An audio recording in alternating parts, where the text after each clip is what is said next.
గొల్లపల్లి మండలం కొసనపల్లి గ్రామంలో కాలభైరవ ఆలయంలోని ఆషాఢ అమావాస్య నేపథ్యంలో కాలభైరవునికి ప్రత్యేక పూజలు నిర్వహించారు. హోమము, కుసుమండపము, దీపం వెలిగించి భక్తులు మొక్కులు సమర్పించారు. స్వామివారి అభిషేకం నిర్వహించారు. స్వయంభూగా వెలిసిన కాలభైరవును అమావాస్య రోజు కుసుమాండ దీపం వెలిగిస్తే భక్తులు కోరిన కోరికలు తీరుస్తాయని భక్తుల యొక్క ప్రగాఢ నమ్మకం. ఈ అమావాస్యకు అధిక సంఖ్యలో భక్తులు పాల్గొని కాలభైరవుని దర్శించుకున్నారు. ఆయన నామస్మరణతో ఆలయం అంతా మారుమోగింది. అనంతరం విచ్చేసిన భక్తులకు అన్నదాన కార్యక్రమం నిర్వహించారు.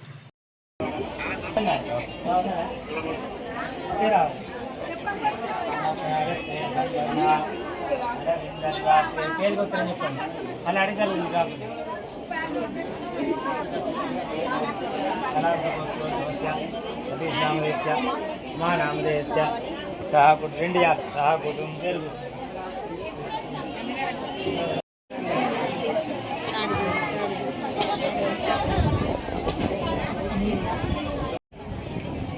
రౌద్ర రూపుడు ఉగ్రం నుంచి బయటకు వచ్చిన ఆగ్రహం నుండి బయటకు వచ్చినటువంటి కాలభైరవుడు అంటే కాలాన్ని మనకు అనుకూలంగా సమర్పించేవాడు, కాలానికి అధిపతి.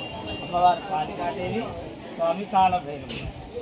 అయితే మన కలియుగంలో కూడా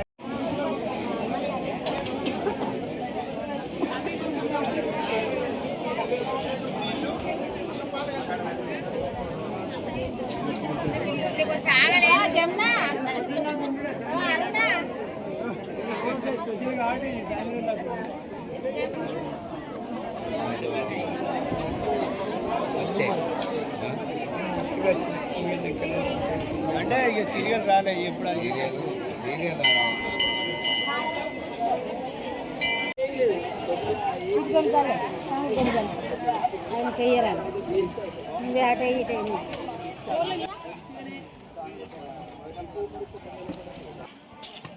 ఫస్ట్ మేము కలుతా అయిపోతుండే కానీ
జిల్లా గొల్లపల్లి మండలం కొసనపల్లి గ్రామంలో కొలువుదీరిన శ్రీ కాలభైరవ స్వామి దేవస్థానం ఇది.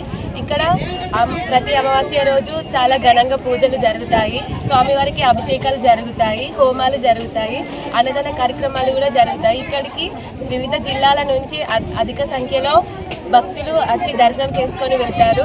ఇక్కడ స్వామివారి దర్శనం వల్ల మీరు కోరుకున్న కోరికలు నెరవేరుతాయి, మీకు ఎలాంటి నరదృష్టి ఉన్నా తొలగిపోతుంది. ఇక్కడ దేవుడు చాలా మహిమ గలవాడని భక్తుల అభిప్రాయం. కాలభైరవ స్వామితో పాటు పంచముఖ శివాలయం, ఇంకా కార్తికేయ స్వామి దేవుడు కూడా ఉన్నారు. ఇక్కడికి అధిక సంఖ్యలో భక్తమాసే రోజు కూష్మంట దీపం వెలిగిస్తే మీకున్న సమస్యలన్నీ తొలగిపోతాయి అని ఇక్కడి భక్తుల నమ్మకం. ఇక్కడ అధిక సంఖ్యలో ప్రతి అమావాస్యకు భక్తుల సంఖ్య చాలా పెరుగుతుంది. అట్లనే అమావాస్య రోజు కాకుండా ప్రతి మంగళవారం, ఆదివారం కూడా ఇక్కడ పూజలు జరుగుతాయి. ఇక్కడ భక్తుల అభిప్రాయం ప్రకారం దేవుడు చాలా మహిమగల వాడని, ఇంకా వారు కోరుకున్న కోరికలన్నీ నెరవేరుతున్నాయని భక్తుల అభిప్రాయం.